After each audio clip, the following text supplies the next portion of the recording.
Sırtın.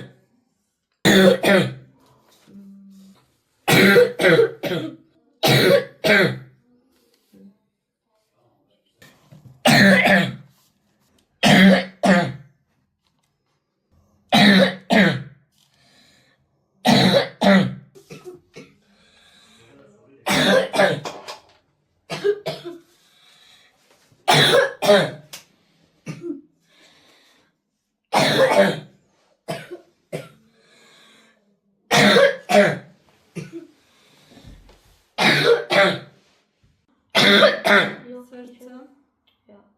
Ateşin var mı? Evet. Var çocuğum. Biraz küçük öksürmeye çalış.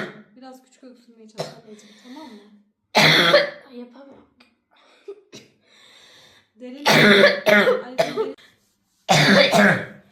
Biraz sakin. Biraz sakin çocuğum. Hadi.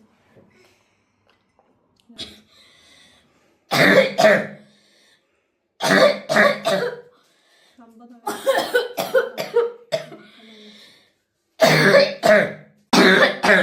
Çok üzüldüm şu an. nefes alamıyor ki. Nefes alamıyor. Evet, maalesef nefes alamıyor.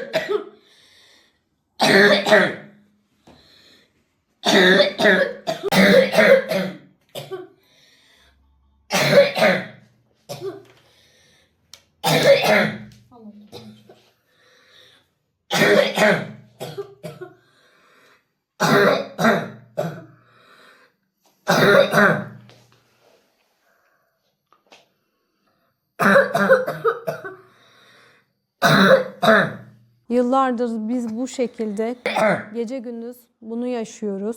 Çocuğum okul hayatına devam edemiyor.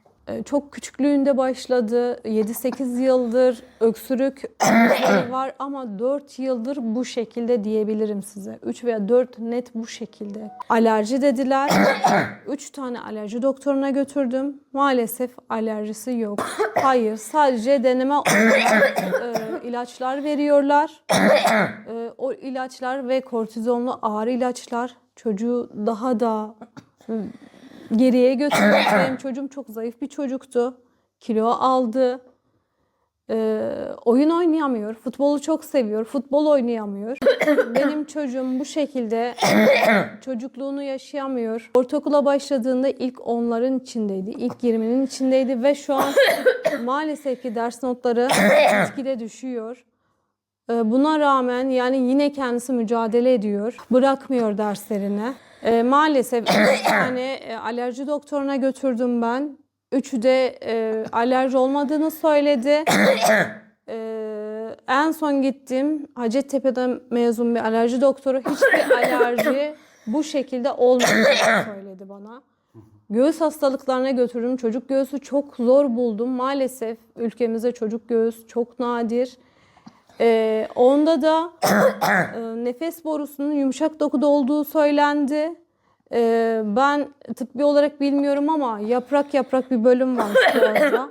Bir tık büyük olduğunu söyledi. Ben gerekiyorsa ameliyat edelim dedim. Ameliyatlık olmadığını söylendi. Kulak burun boğaz tarafında kurula girdi. Boğaz tarafı temiz olduğu söylendi. Yani ben artık çaresiz kaldım. Büyük şehire yani Hacettepe ve de Marmara Hastanesi'ne gitmem gerektiğini söylediler.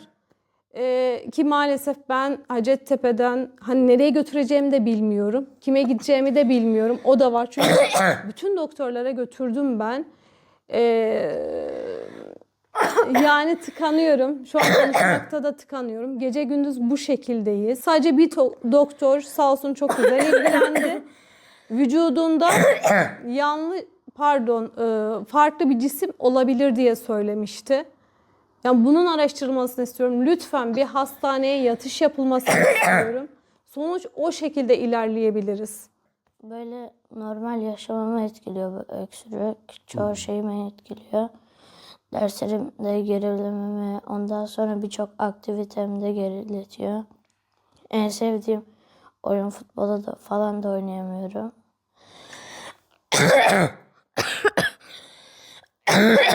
Bu öksürük beni gece de uyutmuyor.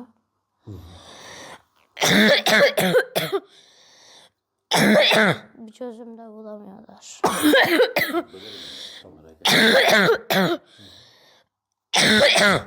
Kortizonlu ilaçlar aldırdı bana kiloyu. Öyle dışarıya çıkamaya kilo aldım bayağı fazla.